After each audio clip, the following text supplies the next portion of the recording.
Hello everybody, welcome to Idle Game Chat. This is Dimp Digital's weekly video games podcast. You've got myself, Apps, here running the operations for this week. And I'm joined by Mr. Piper and Logan.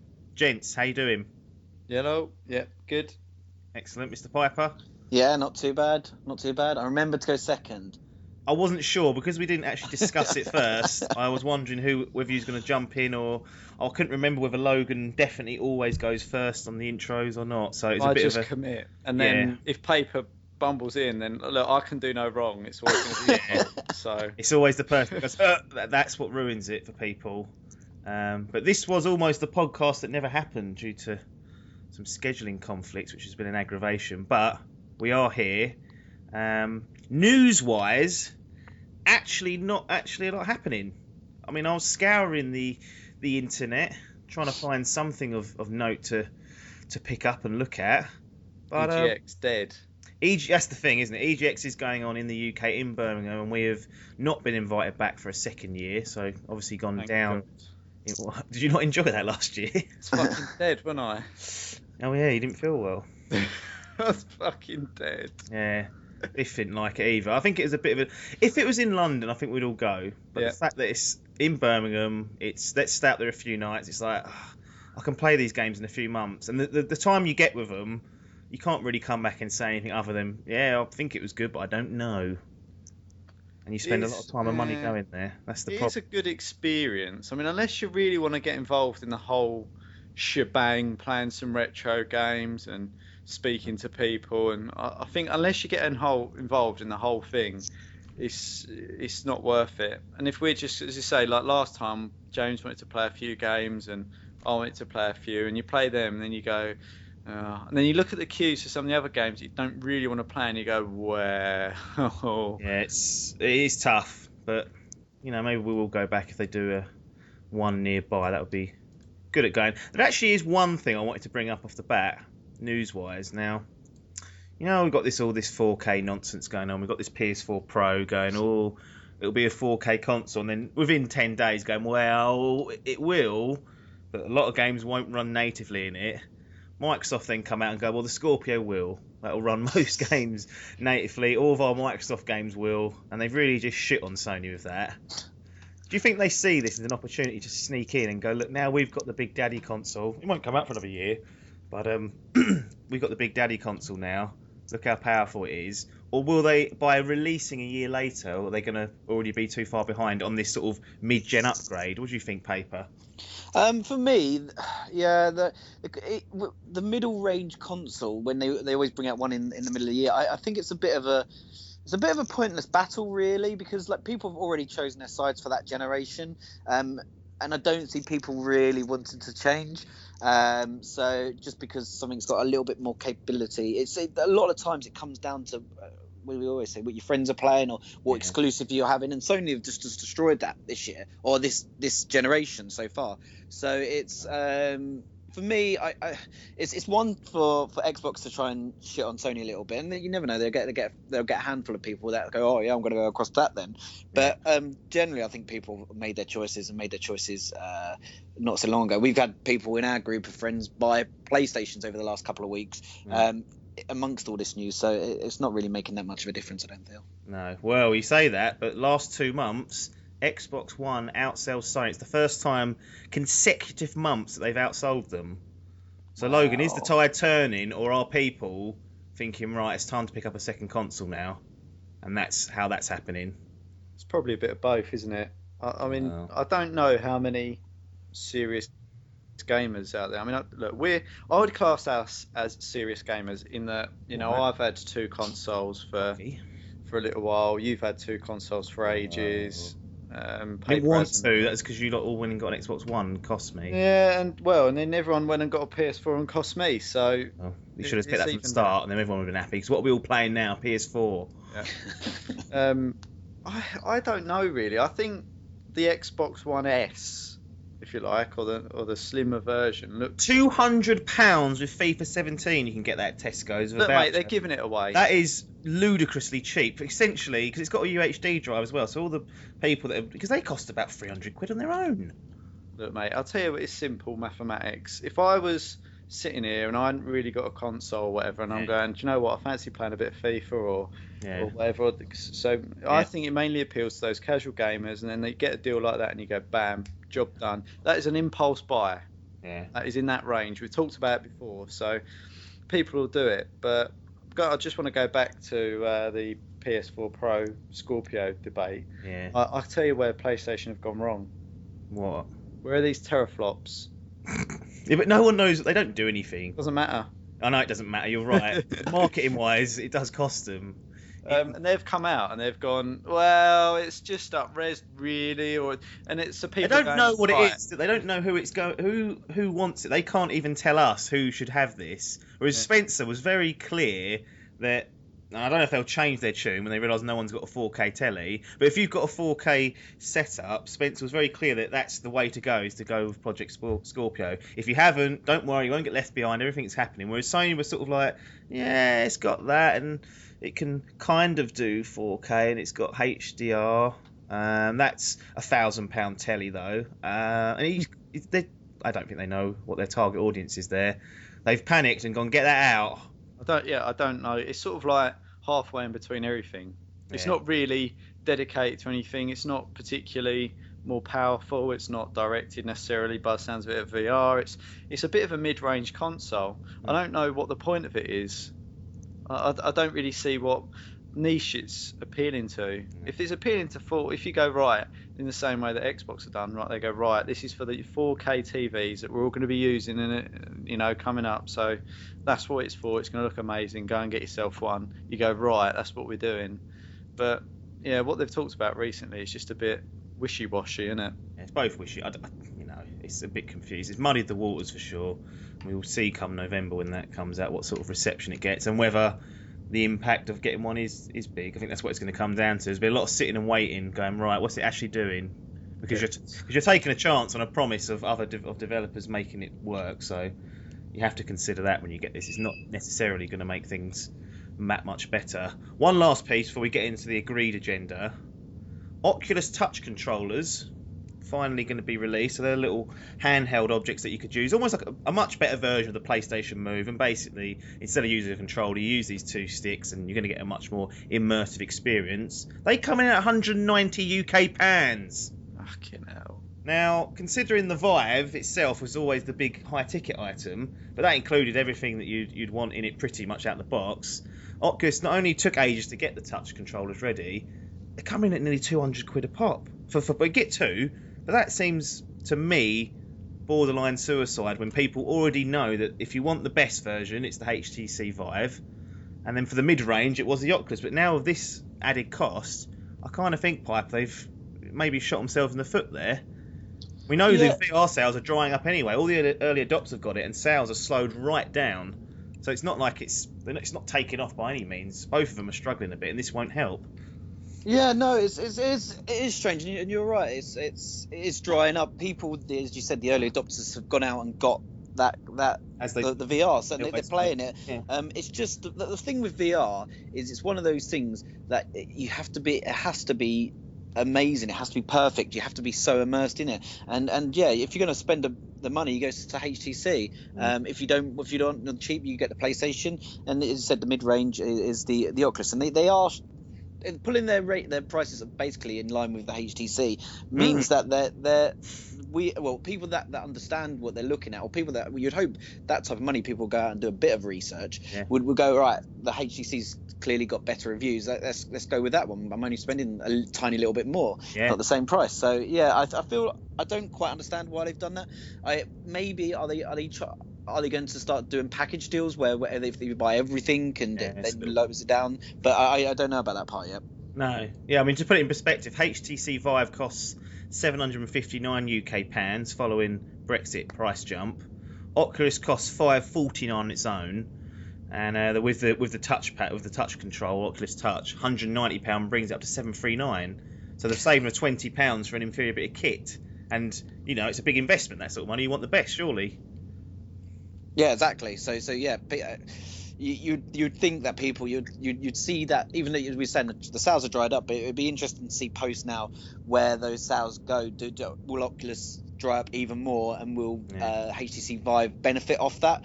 Because the people that would have bought the Oculus are now going, all right, I might as well get the HTC Vive instead. Yeah, if you're going to spend that sort of money. Logan, obviously we've got the PlayStation VR not even far away now. It's literally a matter of weeks away.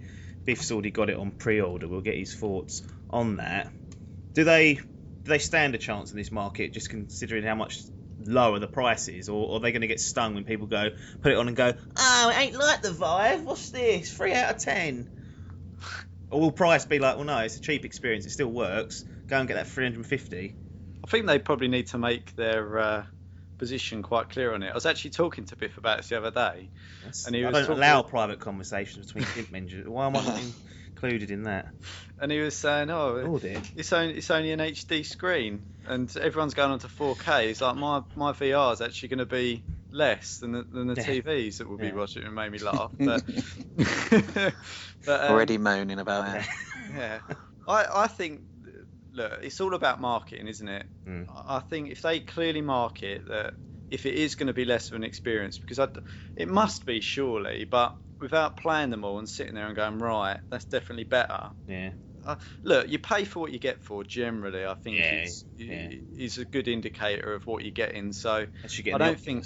Well, yeah, I mean, HTC prices, but it's strange that they've done it that way. But well, I don't know what. If I'd be livid if I'd already pre-ordered the Oculus and they waiting for it. Yeah, thinking that'd be about 50 quid. Oh. You go, fucking hell. He would be a little bit livid. I think the main kicker will come down to software. It literally always does with any kind of gaming expedition. If you look back over history, typically the most powerful console doesn't always win. It's the one with the best software on there. It's all about winning, sells the most essentially.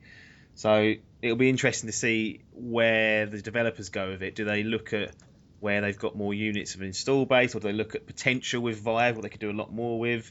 It's going to be interesting to see, but it's early adopters. I think Biff, this is my prediction, Biff will get it. The first week that we do the podcast review, he'll gush over it. Within 16 days, he'll be moaning, saying there's not enough to do on it. And I'll go, well, that's the nature of early adoption on anything. I mean, this is what, we don't want to talk too much about this, we've already done it, but this is my concern, is that I've watched a few. Don't point out things already done to listeners, because they get go and listen back to it, because it's good stuff. Okay. What I've seen is the games are very basic. There's no longevity in them. Yeah. So like I've seen a boxing game, there's a golf one, but they're very solo experiences, and they're not that. They look like they're going, look, this is what we can do. You can have a bit of fun in it, but I can imagine doing it for 10 minutes and going, right, I'll put that down. Yeah. Like there's nothing there at the moment, and I think that's where he'll struggle, because he needs something to keep that. E.T. Yeah, he needs that, because otherwise he gets, like, for example, No Man's Sky. Yeah. There was nothing meaty about it, and it got binned so quickly. So that's my prediction, anyway. Yeah, I've said to him time and time again, he has too much time in his hands, and he burns through stuff too quickly, and then it becomes shit. And that's what's going to happen here, unfortunately. It's going to be quick, very powerful experiences. You're going to think, oh, fuck me, that was good. But then he's going to be done within the first couple of weeks. And then what? Yeah. Hope not. I hope there's a slew of VR games that come out, and I'll go, right, actually, I'm going to go and get that because I want to play that game on it, but not holding my breath. We will see in a matter of weeks. Let's start the real podcast now, so that's 15 minutes wasted of people's lives. Evaporated. Yeah, sorry. Well, I think people wanted to hear some sort of news, so I dragged something out of the bins for you guys to chew on. Destiny is the only place to start. I'm wary of this becoming a weekly Destiny update, so this will probably be the final, well, not the final, but for a little while, give it a rest, even though we're all going to be probably playing it for the next couple of weeks.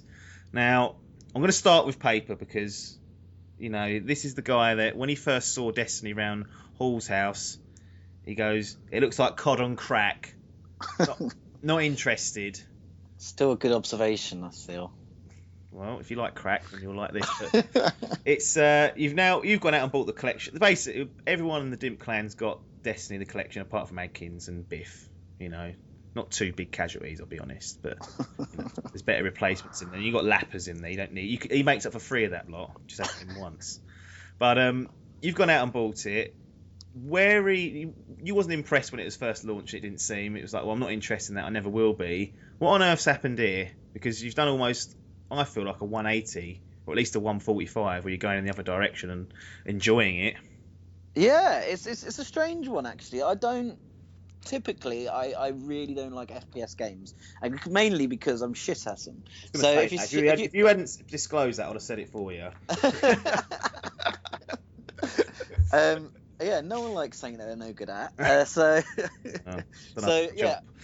hence why I've not been very much. And to be honest, I never put the time and practice in, so therefore I'm not that good. But for me, the reason, and you lot are gonna probably go, oh, the reason that Guild Wars 2, it's got similarities in the way it's set up and structured. I wanted to play an MMO style type game that I could play with other people.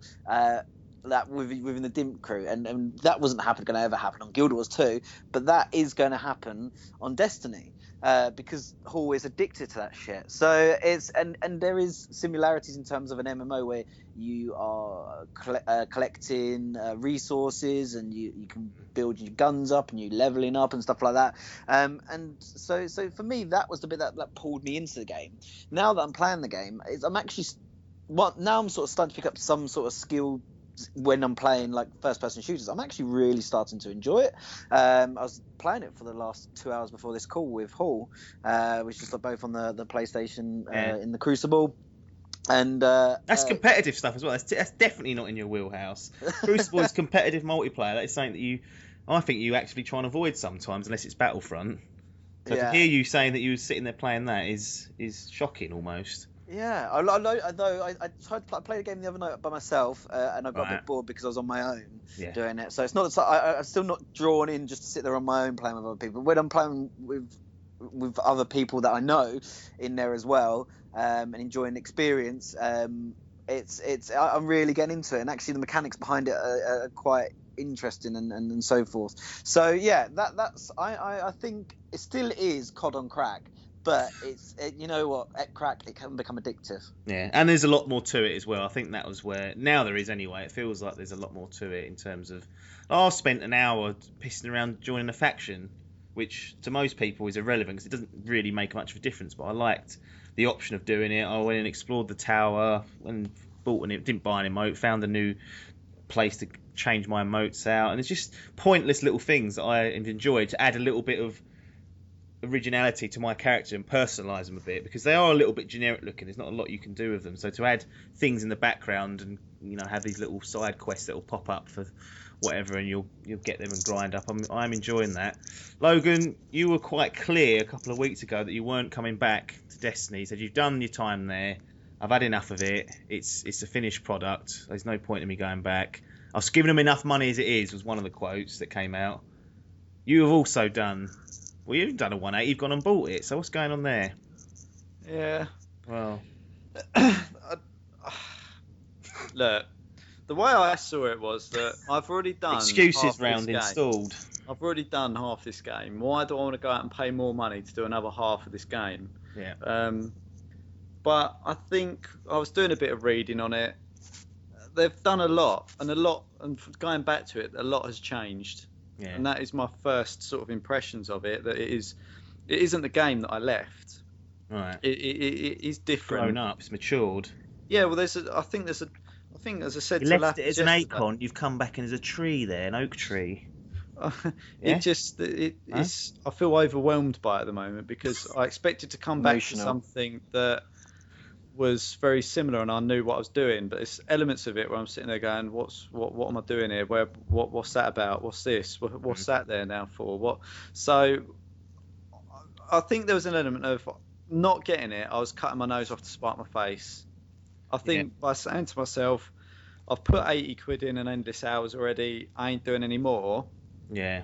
Is fair enough to say, but actually to see it out, I need to see it out. I need closure. Yeah, I think is what I need. And I think, as I said to you, when I was coming to the end of it before, Hall had binned it and you weren't on it. It was just me left really from this lot. Yeah. And I was losing the experience of it. It is very much a game to play with other people. I still maintain that. And when I lost everyone to play with, I didn't even have Hall, my interest in it waned. Do you need the violin again, like Pipe had the other week? Do you need the violin music? It sounds like a tragic tale of lost friends and wasted chances and opportunities. I think what is happening now is what I always wanted to happen, i.e. that there's a big group of proper people on it. Yeah, like you're on it, Piper's on it, Hall's back, we've got Lappers involved, and I think there's a good core group of people there that I want to play it with, and I think it's a good chance to start it and see it to the end. So, and look, all the content's there. It's a huge game now. So, look, what's another 40 quid?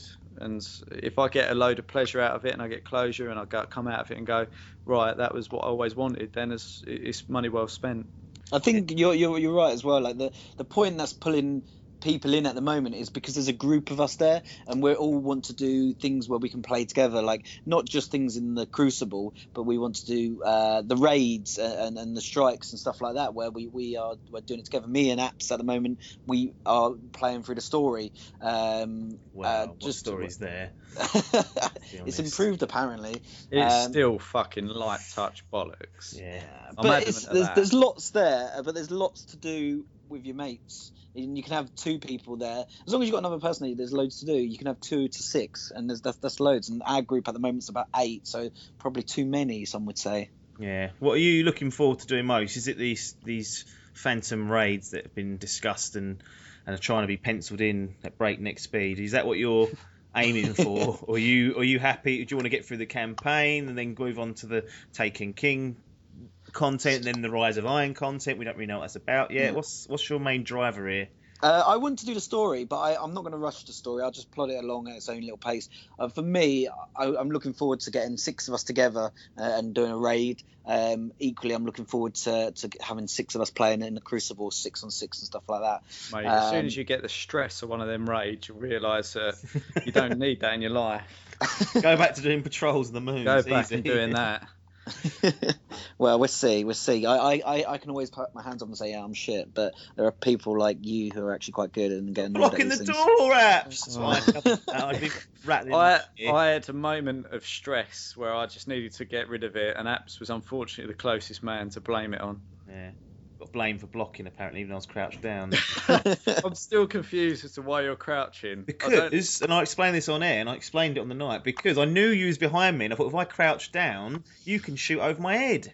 No, I didn't read that. No, that is. I did was steam in there and die. And it was only my fault, as I say. You were just there to take the blame. That's Rainbow Six 101 tactics. That is one crouching, one over the top, bang, you wipe that terrorist. But that is what Destiny can offer. And yeah, I have to mention the Crucible because, you know, people who have listened for a while, or maybe if you haven't, I'm not really into my competitive multiplayer too much. I'm, you know, the Crucible hasn't changed my mind. It doesn't make, I'm like, oh, I'm a believer now. It's the best ever. But it is good. Like, it's good for me to play for an hour or so, and then I start getting tired. My brain shuts off and my stats start dwindling. But I'm enjoying it more than I thought I would. I thought it was going to be real toilet, when in reality, you look at Bungie and their pedigree in the past of Halo, they always did good multiplayer. So I should have expected that, and it was just one thing that I'd completely missed on my first playthrough of Destiny, which was a breakneck speed rush jobby. But I'm enjoying it, and I think it's good.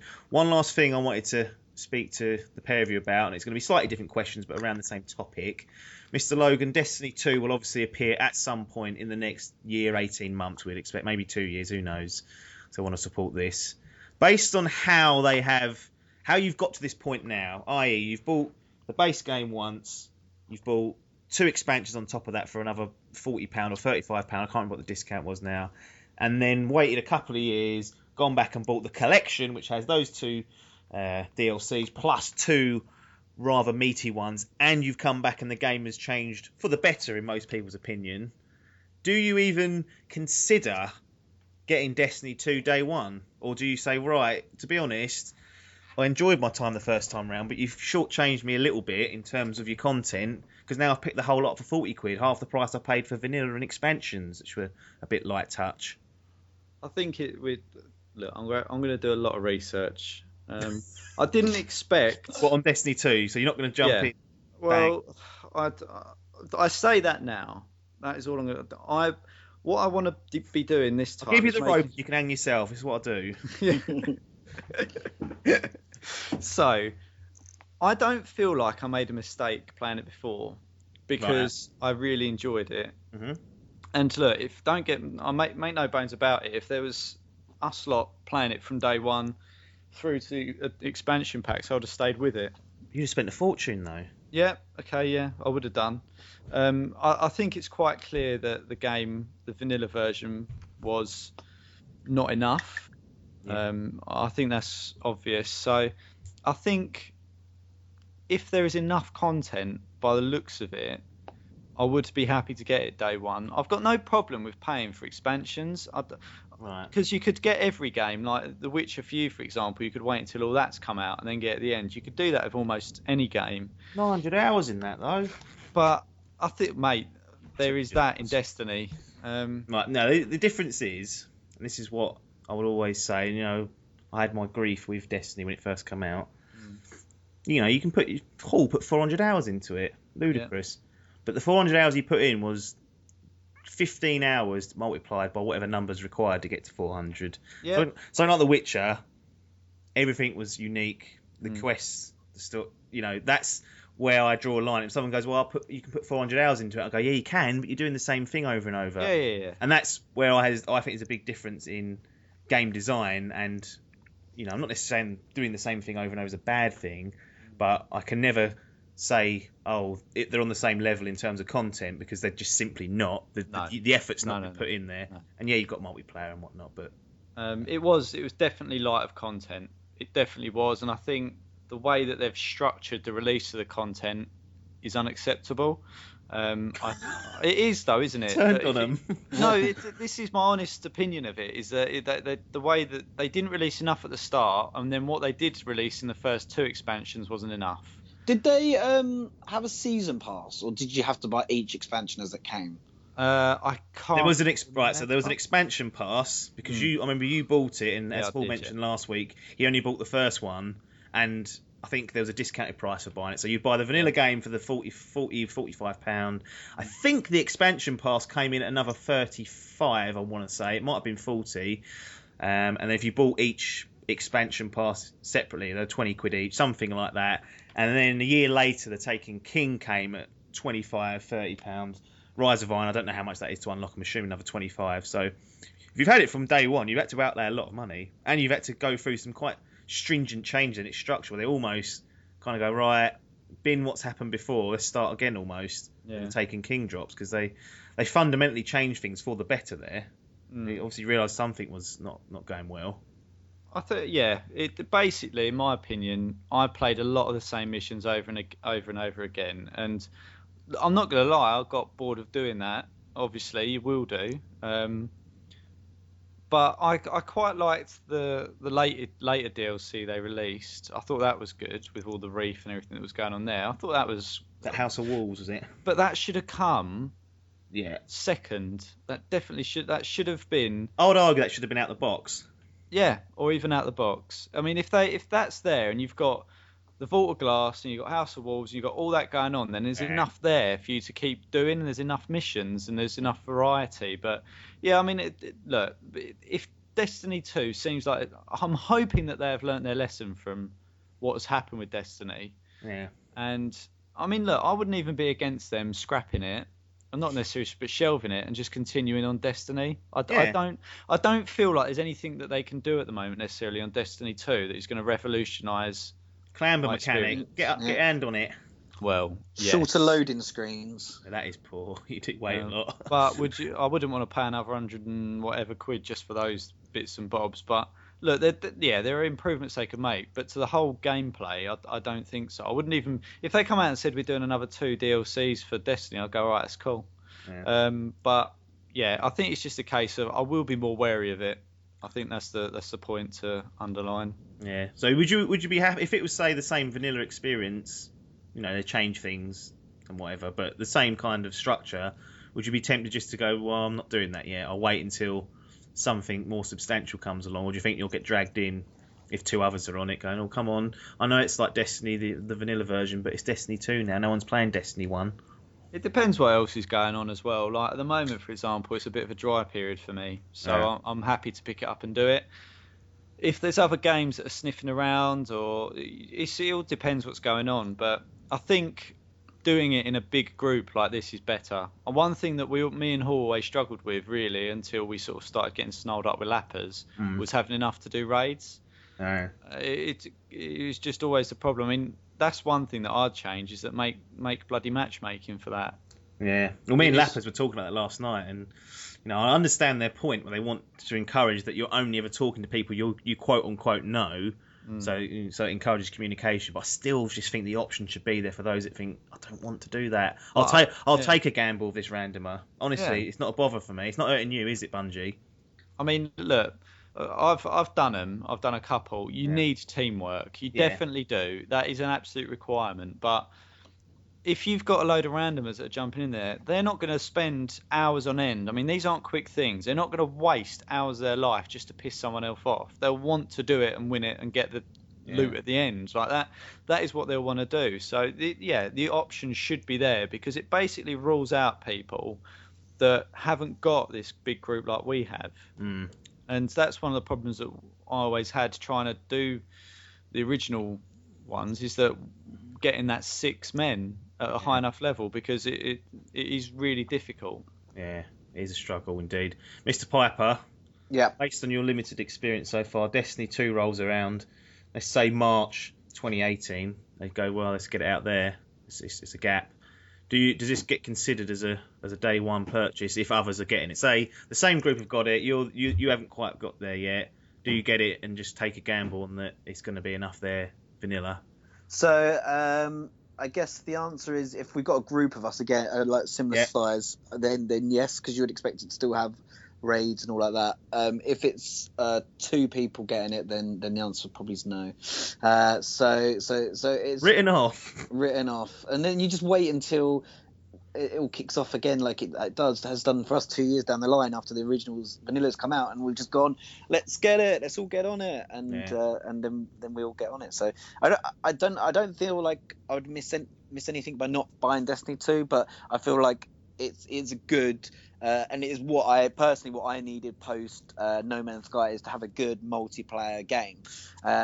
So it's if there's a big group of us again doing it, then yes. If there's not, then no. It probably helps now we're all on the same platform in terms of consoles. So if everyone gets it on PlayStation, some people decide to get it on Xbox, that's when we previously had problems of all just being able to get the same thing. I didn't get Overwatch, and I would have liked to have gotten Overwatch, but I know you lot all went and got it on Xbox. Blame for that again. So I didn't get. I don't feel like I missed out, but it's one of those things. So if everyone gets it, then yes. If it's only a couple or some people getting on the other console, then no.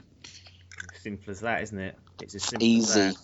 One thing that is not as simple as that is, we spoke about this actually a few weeks ago, us three, I believe. Maybe it was someone else. Anyway, like Piper, you were definitely here. The Tomorrow Children early access is out. So, can you just explain to everyone what you did? You went out and bought some sort of early access and then got us access via that. How much did you pay? What did you get? What's going on there? Because this will be a free-to-play game in the future.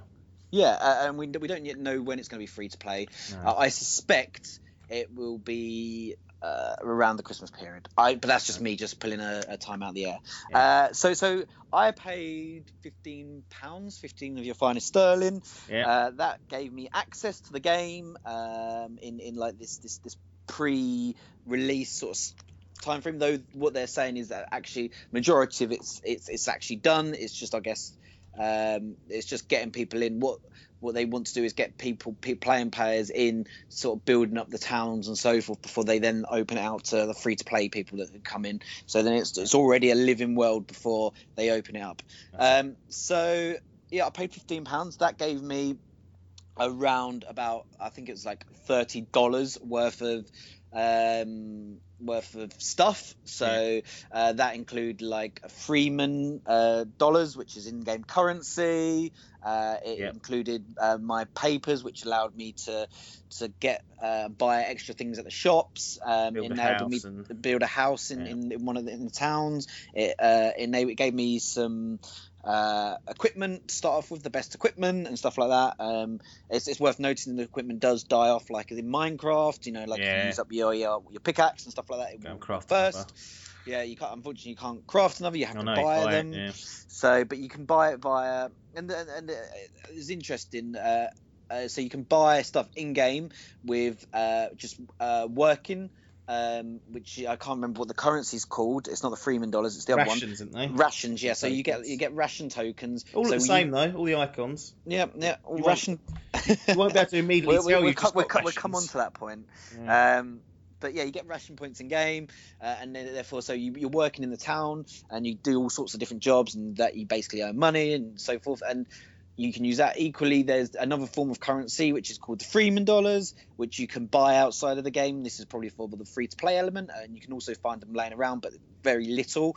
And you can use those Freeman dollars to buy it within the black market, or if you wanted to buy a pass to get certain perks. So that's the way that they're getting people to pay for stuff. To get access for you guys, I got 5 free passes, I believe. However, they were very clever about it. You didn't get 5 free passes, did you? Because I did. Technically, I did. Well, I've got a free pass if I want it.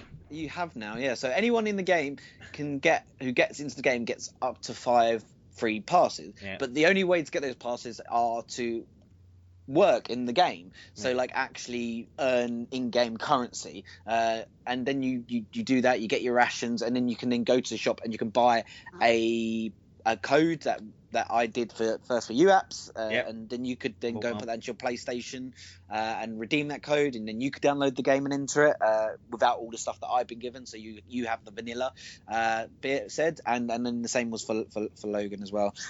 So it's actually the way I think about it now, they aren't hard to earn to get the money for it, but it was a good way to get people in the game, play in the game, to be able to get their friends in, rather than you just give me 5 free passes and then I go, oh, here you go, here's a code, go and add it in. It actually makes me go off and actually have to play the game to then get the passes. And it allows you to do the same. You can go off and play the game and get the passes and so forth. So so that's what it is. There's lots I'm sure we're going to talk about in a minute around the mechanics and stuff like that. But yeah, so far so good. So that's the sales pitch version of what the Tomorrow Children is. That is you should go work for them. you should really. Now, Logan, I want to hear now. You've played it for about we've done 2-3 hours, 4. I don't know, maybe probably a little bit more than that. Break it down for me what you think this game is, because the problem that I think people have with this is they just don't know what it is. One thing I will say before you start is I really like the setting, like the art and the setting for the game, like the old Russian kind of like puppet-like characters, and I like how weird it is, because you don't see a lot of that these days. You don't see something where they go, well, this is complete bollocks in real life, but because it's a video game, we've made this scenario up for you. And it's interesting. I find it interesting, and I like it. With that in mind, though, what's going on with the Tomorrow Children's? Right, I'll break it down to the basics. It's pick it up and put it down simulator. What do you mean by that?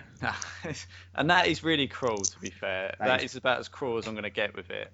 Because you don't seem that dissatisfied with it. No, I'm not. No, I'm not at all. Look, I'm never dissatisfied with something generally that I get for free. I can't be. But saying that, even if I paid money for it, I wouldn't be too disappointed. It's. I think you're quite right. I like the setting. I like the graphics. It doesn't try and be anything too flashy. You know, the once you get the hang of it, it's not too complicated. I think it's obviously still a bit buggy, and I got disconnected a few times. I don't know if it's my internet though, because you lot were fine and I was getting kicked off. I've only had one connection issue when I first started it. We must remember this is still technically in early access. That's what they said. This is technically early access. They've not said this is what the final game will be like. So the problems we're having, technical or bug wise, you could expect to be fixed realistically, or reasonably. You could expect. But yeah, you start off, you go and find a town, and you basically work to repair it and to make it a better town. How do you work? Yes. So any way you want, really. I mean, Yeah. you can generate power by running on a treadmill, and you've got a little mini game. You can build. You can defend. Anything that you do that's constructive contributes. Yeah. You can go off and mine. Yep. You can load stuff. You can unload stuff into the hoppers, out the hoppers. Yeah. Anything you do constructively contributes, and then you can basically hand that in for ration tickets at the end, which you Tracks can it all, then doesn't use. it? Yeah.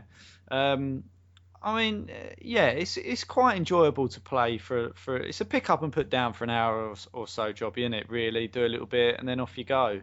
The trouble for me as a free player is getting that ownership. Like, I really struggle for that motivation to do something for a village unless I feel some ownership over that village. Yeah. I don't feel like if I'm just like if it's not mine, and I think, right, well, what am I doing this for? Why am I picking this up and putting it down over there for them? Yeah. Yeah. I do. That is one thing I think would be either have more deserted towns or empty towns where you can go in and start up from the ground up and get it moving up and rolling, or if you could, you probably have to pay for this. It's a free-to-play game. Have your own town that you can look after. You can close off to the public, and it's your responsibility then.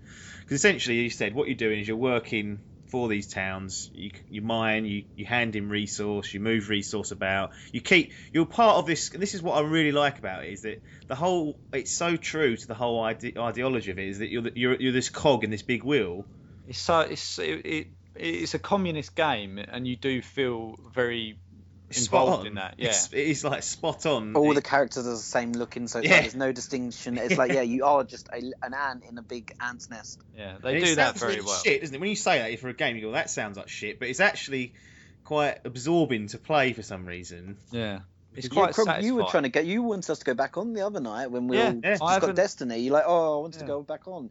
It is one of those games, and it's strange, isn't it? You can't see each other. You can't, but we still feel like we're together doing the same thing, trying to help the town and stuff like that. And I can't see what the hell you're doing. We'd be like, all right, we'll go over to mine or something like that, and like me and Apps would go for mining while Krog was building some power on the treadmill, and then I would come back and I would maybe do some building, and then you would go off and fight the monsters that come. And the monsters are quite an interesting type of. They're really weird and different and stuff like that. Godzilla, aren't they? Old school. Yeah, it is a part of this big cog, as you were saying, and we're contributing to it. And it was interesting when we logged on the next day, and we're like, oh, it's changed a bit, the town, and you realise it's a living town, so it's constantly online, isn't it? Constantly moving, people adding to it and so forth. Yeah, the only thing, I mean, that is a strange one, but I think it's a half decent one. The thing that gets my go is I don't think they make anything at all clear, which maybe they want that to be the game. I would prefer if when you first booted the game up, the tutorial just showed you how to mine one thing and pick it up and put it down. Fine, that's a basic mechanic. You have to do that. They should have put you in a closed-off town, a controlled town where it triggers certain events, where it forces you to do things. Like building up our, town hall. I didn't know you had to put the fucking metal into the incinerator and not in the storage trunk. Things like that. It should force you to do that as like half an hour. I know people don't like tutorials, but give them the option. And then I'd have felt like, right, I know exactly what I'm doing. Because I felt like the first 2 hours we were kind of bumbling around going, I don't really know what we're doing here. It's a bit similar, though, to Minecraft. They never really gave you a purpose. They just said, there you go. There's a big old tutorial on there, though. Yeah, there is a big tutorial on the console ones. And although there isn't, you build stuff in Minecraft, that's your own thing. In this, you actually are supposed to do things. There are objectives, like sub-objectives consciously to keep the game running, the town running. So it's not like you can, if we all just sat and did nothing, the whole town would just crumble in. So you have to do stuff, but it's difficult to try and work out how to do it. What makes it even more trickier is that all the icons, doesn't matter what you get, whether it's a bit of metal, whether it's your ration ticket, the only thing that's different is the Freeman dollars, which is the in-game currency, which you can pick about 1 or 2 up per half hour. But the main way to get that is to buy it. That's their microtransaction. So that is green, obviously. You can tell what that looks like. Everything else is red in these really simple icons, and it's really aggravating to see. The ticker goes down for the power now and again. I noticed it'll go down, but glancing at that, I can't tell that's the power. That's only because I know our number was 1,000 and now it's 999. I think they just need to make these triggers a little bit more clearer, because as it is at the moment, it's the frustration I'm having is not knowing everything, and I like to know the mechanics, how it works, what's going on, what's changing, so you can react to it. Whereas at the moment, it's kind of like I'm doing things randomly. If something attacks, I defend it and kill it off, which is fine. But other than that, I'm just sort of picking and choosing what I do. And really, you should get direction from those icons clearer. And you could sit there and look at them and go, oh yeah, that's definitely that. But just change the colour. Make the power blue. Everyone knows that blue is power with a little lightning strike down it. But they haven't done that. Last thing I have to bring up. This is a free-to-play game. Piper obviously paid the £15 to get the bourgeoisie papers, Yes. which we've all struggled to pronounce when being on the game, and that entitles him to build a residence. And what that does, that unlocks another tier of items and weapons and crafting materials, stuff that you can craft and buy with your ration tickets, which are kind of like your game currency that you can't buy with real money. So it gets a little bit confusing.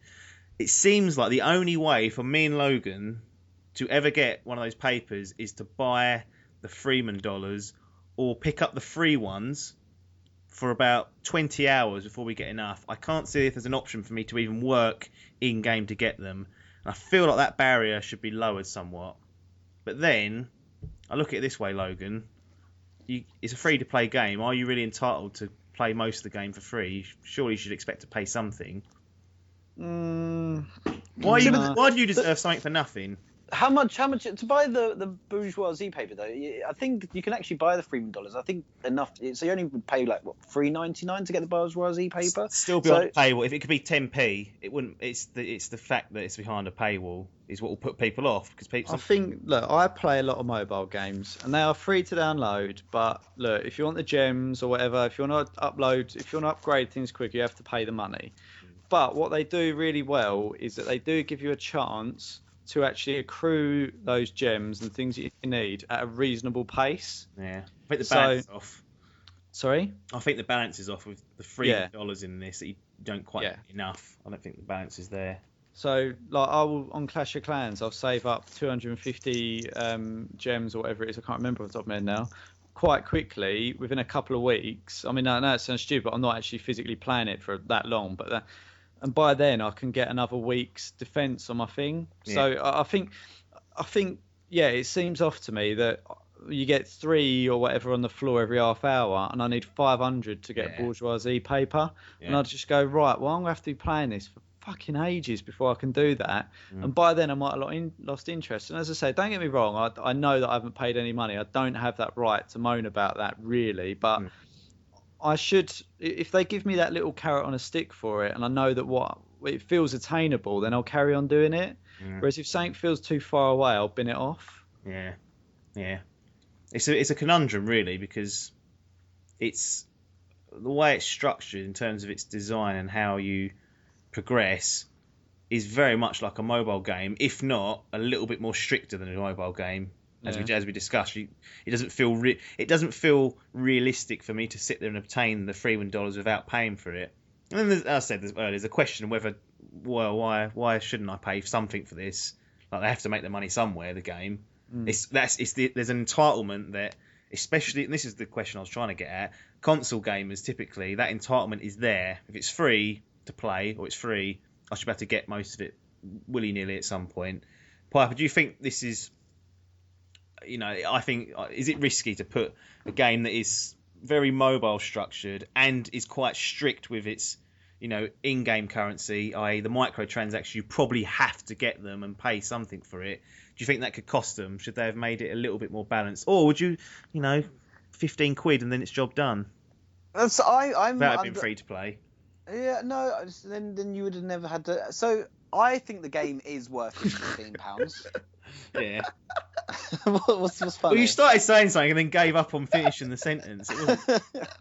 Yeah, well, it's probably bullshit that's going to come off. So I think the game's worth £15. So if the only thing that you think in the whole game that you'd struggle to get is the papers, that I don't know. Am I in a dream world? Is there more stuff I should be buying with these Freeman dollars? But you can buy like vehicle laptop. licenses and weapon licenses and what I mean. military. So I don't think that it's unrealistic at the moment. I feel that it's Because you've got your papers, mate. Me and like, me and got a tent to pitch up and sleep in. that is true. I feel like if they lowered it, then the objective of the game for the free-to-play players, it becomes too easy and too quick, and it enables the players who have paid money and gone out and want to actually do something good, that they can really get involved in the town earlier and stuff like that. Stop being elitist just because you've paid your money. Sound like those fucking PC gamers. Just buy it. Like we don't complain, as I said, about free to play games on the mobile. And actually, like it's all the games are the same. Like World of Tanks is free to play. If you want the better tanks, you basically have to buy them. You can earn them, I'm assuming, over the course of time, but you have to put in 20, 30 hours. And I don't feel that's unfair of the company. They need to earn their money somehow. I'm picking stuff up for 20 hours and putting it back down again just to get house. Well, that's up to you. Some people will, though. They will. I will. I won't. Yeah, so, I mean, is it the right area for it, though? Like, do you think it will ever be successful? I mean, let's look at the reviews. This is one thing I wanted to do before we close it down, because I feel like it's got a real... It's been shit on, essentially. Like, honestly, it's not even... It's really got to you, this one, hasn't it? I just don't understand... Like, 54% on game rankings. That's pretty terrible. I look at some outlets. They're giving it 3 out of 10. And these are from companies and game outlets that typically do the 7-point scale. You know, everything's a 6 lowest normally. If it's shit, it's a 6 typically. That's their way of saying, oh, it's not that, that's them not shitting on the dev, going, oh, look, it's a 3 out of 10. They go, it's 6, but really, everyone knows you're looking at 7s and 8s. That's what you want as a minimum. That's what you're aiming for. And they're giving it a 3 out of 10, which to me suggests that the game is in some way inherently broken, which it's not. The game works and functions perfectly. Well, not perfectly. It functions well enough to warrant that. And then B, what I've noticed in a lot of the reviews, which is why I was trying to dig some, opinion out of you on this, is they're going, oh, the you have to pay. What we've said and what I've just moaned about, you have to kind of pay, otherwise you can't really progress. That's how they feel. I still kind of, despite that, and it's something that is going to problem me, because I don't know if I will pay some money, I don't fit. They've almost put it across as though they're entitled to the game for free, and they should be able to access everything for free. And I just think, how the hell is this indie team going to make any money out of it? Yeah, I think the review is a bit bent, personally. It is, though, isn't it? Because I don't feel like I'm entitled. It ain't 3 out of 10. That. I'm not saying. What do you give as a Dimp digital review then? Just out of curiosity. Sorry, butting in. Well, I can't give it a binnet because you ain't got to buy anything. No. Like, do you know what I mean? Like, there's no skin off anyone's nose. What I don't get. And second thing, which I forgot to mention, we mentioned this is an early access. They've all jumped on and reviewed it now. I don't get it. I don't get what they're doing. It's not technically early access, though, is it? Well, technically, has it been released? I think it's technically released, but like it's sort of like a trial release. This is from Wikipedia, which is of no brilliance. This is from Eurogame. The source is I just want to say at university they would not take Wikipedia as a valid source. Look at the state of the universities now. Crap, mate. 2 students sitting here. Rubbish. Former students. Anyway, the citation is taken from Eurogamer. Okay, so blame him. The game was released as an early access title on September the 6th, 2016. The Tomorrow Children Founders Pack. The final game, which will be free to play, is set to be available at a later date. Right. So there's your racist, as Brent would say. I think it's unfair on it. As I say, I'm not annoyed. Because these reviews matter. People were looking forward to this game, and they'll see 3 out of 10 and think, fuck that. Yeah, and it'd be wrong because it's not broken. We all enjoy it. I think that's fair to say. I think we're all okay with what it's doing. We've got our gripes with it, but we've got our gripes with everything. So that's the way it is. I mean, I don't complain that much, and I can't because I haven't put my money where my mouth is. But all I want from it is just to give me that little, make it feel that little bit more attainable. I mean, look, I don't mind putting money into things, but if I know that there is a definite benefit to it. And look, we're all the same. We all want something for nothing all the time. Yeah. I think that's human nature. And look, I don't mind putting the hours in if I feel that it's attainable. And at the moment, I feel like that's just a little bit out of my reach. But at the end of the day, maybe they're just going, come and play my game. If you like it, pay a bit of money, you can carry on. Yeah. And there's nothing wrong with that either. Yeah, no, there's not. Piper, do you fear for this game and its future based on the reception it's got and the way it's kind of structured? It's got all the trouble with it is it jumps through all the hoops, the bad hoops basically. What if you were looking at it from a distance, you're going like free to play, indie, shit reviews. Yeah, like it's got all those hallmarks, which, as I've said, I don't necessarily all agree with, but that's the hand it's been dealt at this stage in time. Yeah, it's I'd like to, for me, that the reviews, like I compare it to No Man's Sky reviews. No Man's Sky deserved the bad reviews it got for obvious reasons, but the Tomorrow Children doesn't deserve the bad reviews that they're getting, and I just feel that it's sort of like we're entering a new world of gaming, which will eventually, probably most games will end up being free to play by making money off small transactions. I reckon we're going that way in the world of gaming anyway because of mobile, and where that's sort of started to do it. And I'm getting games slowly on the console that are that way inclined, with like World of Tanks and so forth. So I don't feel like it deserves the bad rep that it's getting. I think it's a really good game. But yeah, I've completely forgotten the question. That's fine. I've got another question lined up for this last little bit. You mentioned at the start of this year that there was 2 games you're looking forward to. You mentioned it several times. No Man's Sky and The Tomorrow's Children. Yeah. You've now been dealt both of your dream games. Yeah, so what's the question? The question is, has it been what you expected or wanted out of both these titles? High level without... I knew this was coming. I was looking forward to it as well. It's got the popcorn out. Yeah, sitting here munching, waiting. You put all your eggs in these two baskets. No Man's Sky first. That wasn't what I wanted, and I'll hold my hands up and say that wasn't worth the £70 that I laid out for it. The Tomorrow Children, worth the £15 I paid for it. I feel like it's a good game, and actually, it's better playing it when you're with your friends online in the same town. I feel that is sort of what I wanted from the Tomorrow Children. I didn't want a big game. I wanted a small game where you could do stuff that isn't hard tasks, and you can just lose yourself in this world, and you can just enjoy the game for what it is. And it's sort of ticking all those boxes at the moment for me. It's a shame, as we've all said, that it's fallen for us just as the Destiny the Collection's come out and we've all jumped onto that. So it's probably stopped us putting more hours onto it. Otherwise, all the other time we've been playing Destiny, we probably would have sunk another 10 hours probably into Tomorrow Children and been quite happy with that. We would have probably gone off looking, because we've focused our attention onto one town at the moment, but we're going to get out there. We want to go and find a smaller town where we can really Dimp town, rise it up. Dimp town, yeah.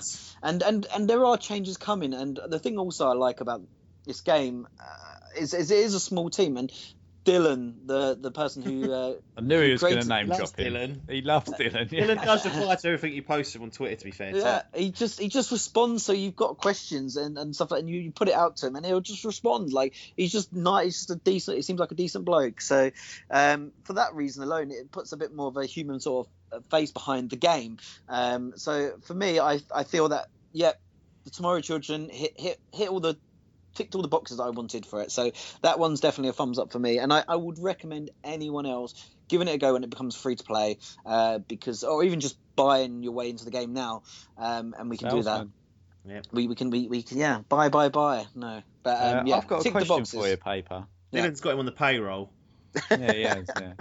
Does this game restore your faith in indie titles? Well, there was only one game that took away that faith, and that was No Man's Sky. So I think that's a bit. That was a big one. That was. That's because Sony got their grubby hands on it. Yeah.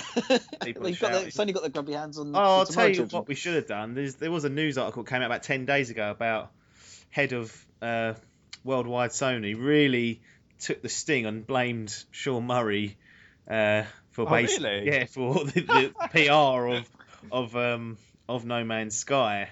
It was quite a hilarious read, actually.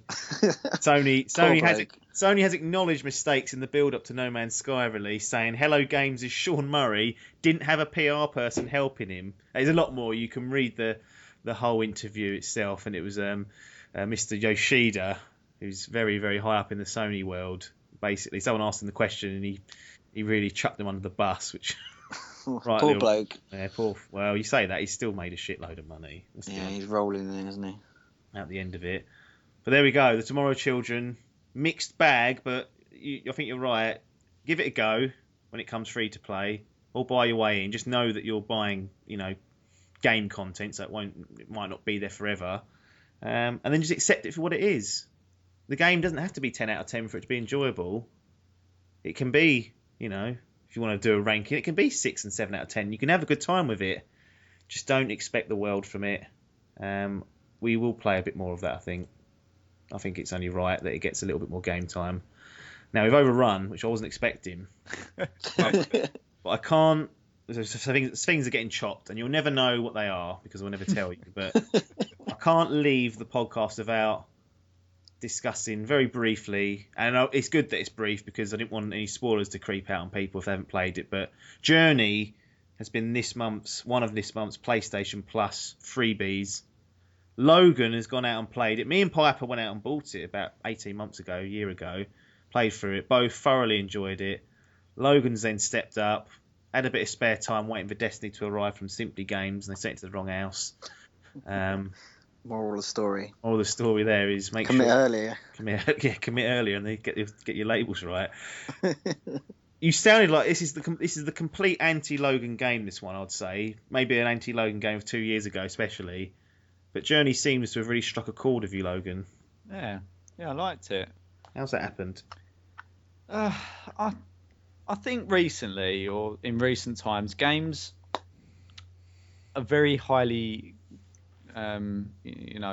people expect a lot of them, basically. I was sniffing around this a little while ago when you started talking about it, and I thought about getting it, and I thought, no, maybe. And when it cropped up and when it was announced for this, I thought, I'm definitely going to play that, because there's not much that you gush over to that point. Well, there's not much that you get in the Sony PlayStation Plus that you think's worth playing. Yeah, there is also that. There is also that. In it, really. I mean, you could probably argue there's been 3 games. Rocket's the sensation. That's the old game for that. But other than that, it's been diabolical. Yeah, but that's broken. We can't play it together. That is broken, unfortunately. That should get 3 out of 10. That's actually broken. That is broken. Yeah, you can't get past level 13 as a co-op. We'll go back on and see if that's patched, because I like the pitcher.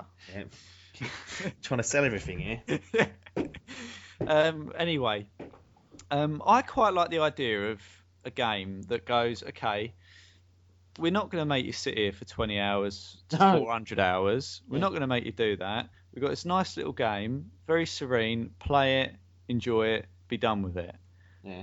And that's okay. And, yeah, I mean, I started it, I did 10 minutes, and then I come back to it and finished it off. I just wanted to see what was going on with it, really, to get an idea of what sort of game. You did tell me off. Play that in one sitting.